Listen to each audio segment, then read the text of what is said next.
it's our whole raison d'etre, right? The whole reason why HelpDesk.tech even exists is fulfilling that need. So we take all that burden, and it's a lot of machination. It really is. Mhm. It's a lot of activity.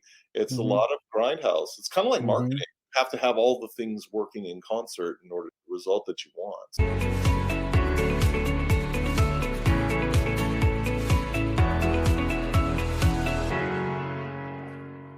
Welcome to today's episode of M&A Insights.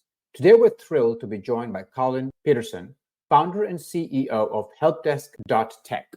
With a deep-rooted passion for technology and years of hands-on experience in the IT space, Colin has built HelpDesk.tech into a key player in the MSP industry.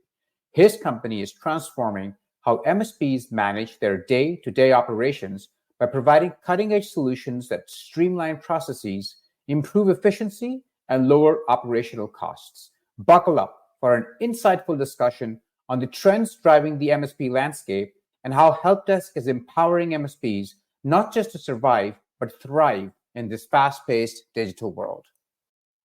But first, before we go any further, let's get some housekeeping out of the way.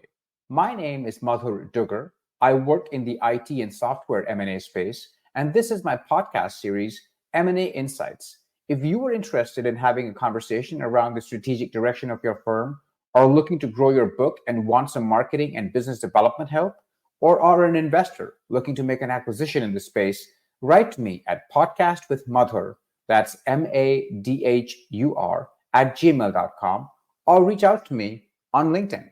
For those folks who are unfamiliar with HelpDesk, can you please give us an overview of your company and how it fits into the MSP ecosystem? HelpDesk.tech actually fits into a key component of that, which is that front desk, that front line, where business is often won and lost. Mm-hmm.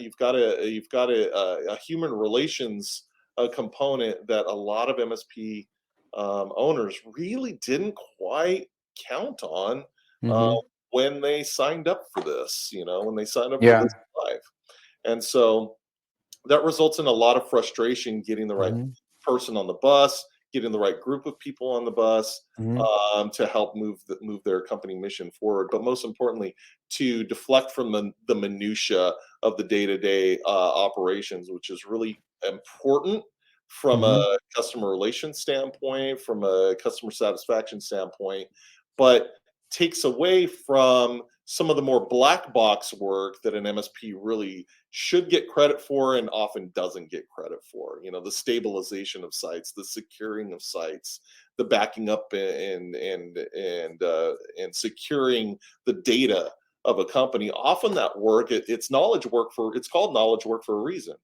And that's because you're reasoning through problems. You're not really getting paid to do this. You're getting paid to think. And so that results in a fair amount of black box work. Whereas the day-to-day trouble is what distracts from that deeper work or more complicated work. And oddly enough, your client relationship can turn on that particular impact. 100%. Yeah. So that and understanding that is actually and the gravity of that. Yes. It's actually the true value proposition of HelpDesk.tech. You make a really good point. You might think that there is some other work that is more technologically profound or complicated and value add, but what your client is seeing is the person that he or she is interacting with. So from that perspective, it is critical that go well, even though it might be simple. Indeed. That's a really great point. Specifically, though, from a service offering standpoint, right? Let's say it's RMM or it's PSA, whatever. What are some of the things you offer, and what are some of the flexibilities in terms of different systems that people use that you can work with? Sure. So we try to remain as agnostic as we can about the particular stack that our MSP partners are using. But essentially, the value proposition of most MSPs, if they're on a total managed contract with their clients, is essentially, you've got to get 4 key components right before you can get, a lot of the other minutia handled, and that's end user support, that's network and systems management, backup and disaster recovery, and that's secure, some component of security. It's kind of it's a fourplex of just kind of core offerings, and those offerings are supported by a variety of different software, but to a very similar end. So we try to remain, as far as supporting the stack at HelpDesk.tech, as agnostic as we can. There's a key component to that. It was the first software that was offered to our industry that purported to be a single pane of glass, and that was the PSA tool. One of the chief component of the PSA tool that our MSP partners use it for is not so much the other components like CRM and even project management, and billing, and some of these other components that are included in the PSA tool, but it's really incident tracking. That's really the main component. And we have two-way ticket integration with the more major PSA platforms, so that I think what's key is the MSP wants the ticket to live on their PSA tool if they can, right? Without shipping off the incident to a help desk, who then black boxes the work, and you're not seeing progress on it in real time. Whereas if the ticket can continue to live on the PSA tool, then you can see ticket progress, ticket notes, ticket time recording. Yeah. You can see the evolution of the detective work, Yeah. given the right professional being in front of that ticket, of course. And that's a key integration. We have a software integration that's part of our service that's very, very valuable. So not only to our partners, but to us, so that we can take fewer hops in order to get the information into the critical systems that it needs to. And then everything else is relatively agnostic. RMM is tough because RMM doesn't allow third parties to pivot into its, and for good reason. They have, it's enough of a challenge for them to secure their own product without allowing a third party to pivot into it. So we have our own, to maintain the count. We have our own agent that we deploy to maintain the count on those systems. And then it's a variety of different documentation tools that get used for information sharing, and other tools that they use to affect their job. There are zero trust tools that get deployed and that sort of thing. So we try to remain as agnostic as possible. And just applying just broad IT service skills to the stack that our partners bring. So that's nice, because I think that in some ways is a value differentiator, because I think what it allows you to do is to customize your solution to the tech stack of the client for the most part, I think, right? With probably the RMM being the exception for good reason. Yeah. That's right. Yeah. And it's just, the interaction at its core it's really not rocket science. It's getting a competent, friendly technician in front of the end user. That's really the core of the offering. And then having that person have enough critical thinking skills, personal accountability skills, and then soft skills interacting with the end user to actually work with the tools at hand, work with the situation at hand, perhaps work with the granted access at hand in order to facilitate a fix for that end user.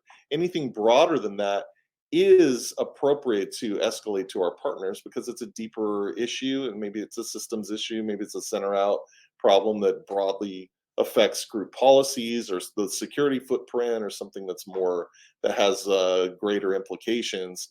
That's not really appropriate for a frontline technician to be handling anyway and making those decisions. But keeping the day-to-day off of a systems engineer or systems administrator even frees up that intellectual bandwidth to make better decisions and create better outcomes at that level anyway. How much of a benefit do you think you're able to provide from that side? Easily a 50% reduction in workforce costs. We boil our costs down in a couple of different ways, but our flagship product is broken down by a per seat model. And oftentimes, MSPs have their heads in the sand of what it actually costs to support a seat, from a day-to-day support standpoint. And so they don't realize that, by the time you start hiring personnel to help you. You need at least one utility tech for every about 250 seats that you support, and that's kind of a full burden. That's a national average. Sometimes it's more, sometimes it's a little less, just depending, on the complexity of your client base. But that's a very good average. Well, That's that ultimately turns into a support cost of anywhere between, I don't know, $35 and $65 a seat by the hmm time you hire a resource that is not you to hmm support that user base.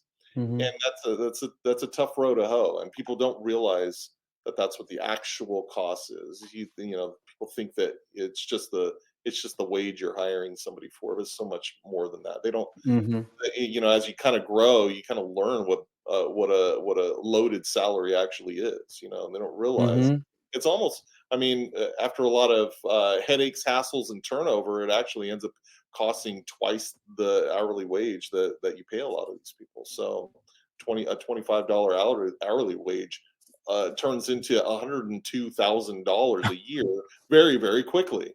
And Right. and why am I not making money, or why am I making so much less now that I've hired somebody? It's because you have to make up all of that bandwidth. So we end up capping and making predictable what that per seat support cost actually hmm is. You can budget for it. It's a real number.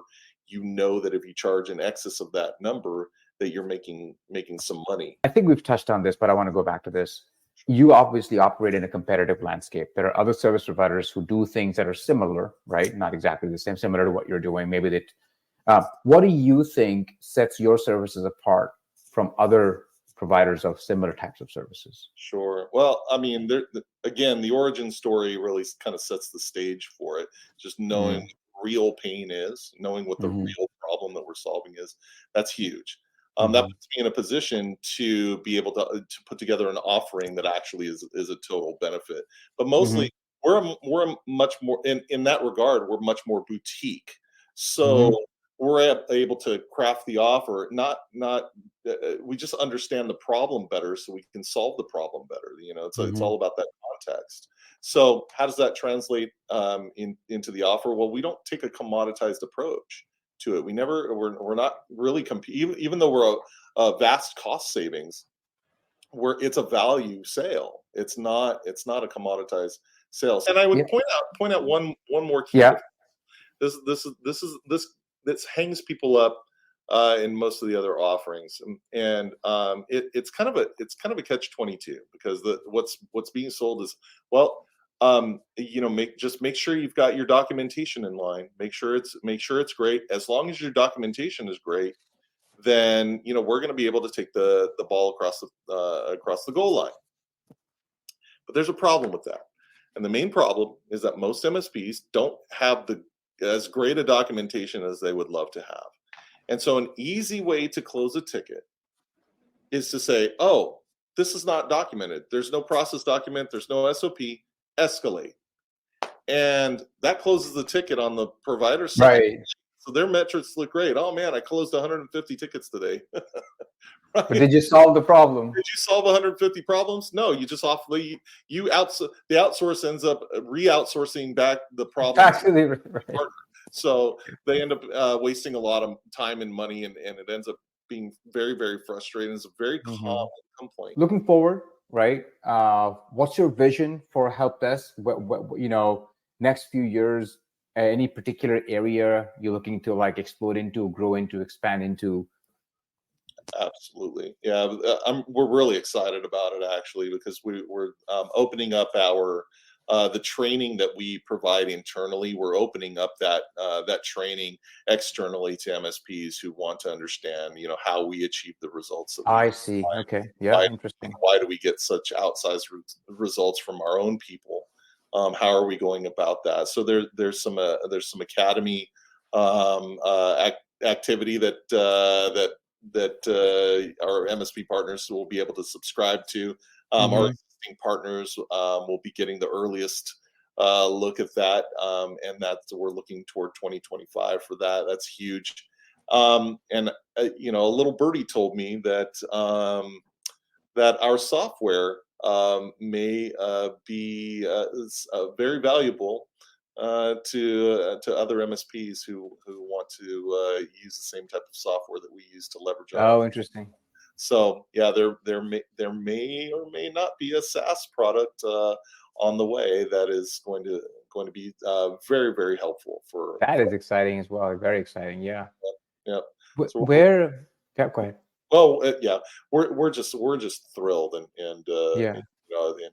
and excited about the growth that we're going to have over the next 3 to 5 years as a result of As a those. result of that, yeah. If clients wanted to find you, where could they find you on the web? On the web, our brand name is the URL, so it's HelpDesk.tech, Yeah. HelpDesk.tech.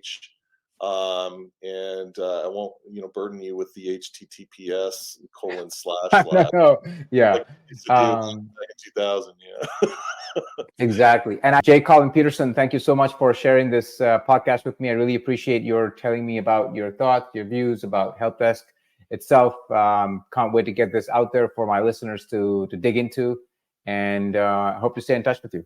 It's my pleasure. Thanks for the invitation to come on, and I had a lot of fun. Thanks for inviting me on. Awesome. Thanks a lot, Jane. You bet.